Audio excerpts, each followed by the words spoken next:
Thank you, Mr. Chairman. Dr. Lawrence, I just want to make sure I'm clear on exactly what you're saying about Section 107 of the Forever GI Bill, which we passed this session. Section 107 is the section dealing with students being paid according to where they're taking the majority of their classes.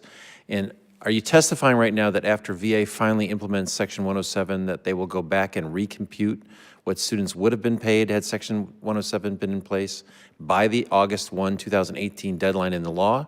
And if they were underpaid between August 1, 2018 and when the section is finally implemented, pay them the difference to make them whole? What I'm testifying to is that we'll go back into the fall of 2018, put the right rates in, and make sure they get a check in January if they've been underpaid.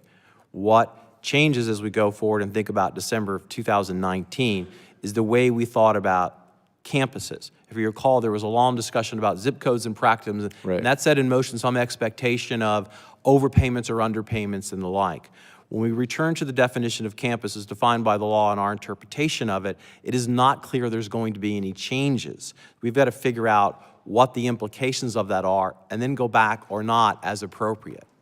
So you're suggesting is that you're having an issue with interpreting the law as to whether money is owed? A couple thoughts. We're not interpreting the law. The law is pretty clear. It defines campus a certain way, and we're going to go execute that. All right. It is not clear that possibilities. What are the possibilities? There could be wide-scale variation, and we have to go back for exactly the way you described. There could be no variation, and the going back would be energy that would be better spent processing claims going forward. That's the unknown we have to figure out. And quite frankly, work with you on, too. It's not our intention to harm people the way we're imagining. It's just our intention to process efficiently. I want to get the sense of, it sounds to me like you're leaving yourself some flexibility as to whether to do that or not. Maybe you're assessing whether it's worth the trouble to go back and following the law as it's written. But we'd like to know whether these people are going to be made whole by that formula. And I'm having trouble getting that answer out of you, it sounds like. We want to make people whole. I'm not trying to give you trouble. I'm just trying to not give you a blanket statement that requires tremendous of activity for no gain. So if you ask me, what should we spend an extra hour on?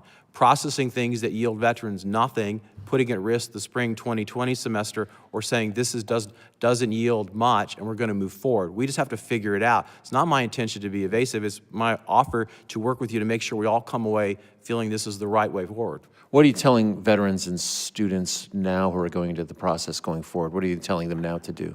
We're telling them that you will get trued up for the fall of 18 with the right rates. They will execute the new law in the spring of 2020. Okay. Thank you. My time has expired. I'll yield back.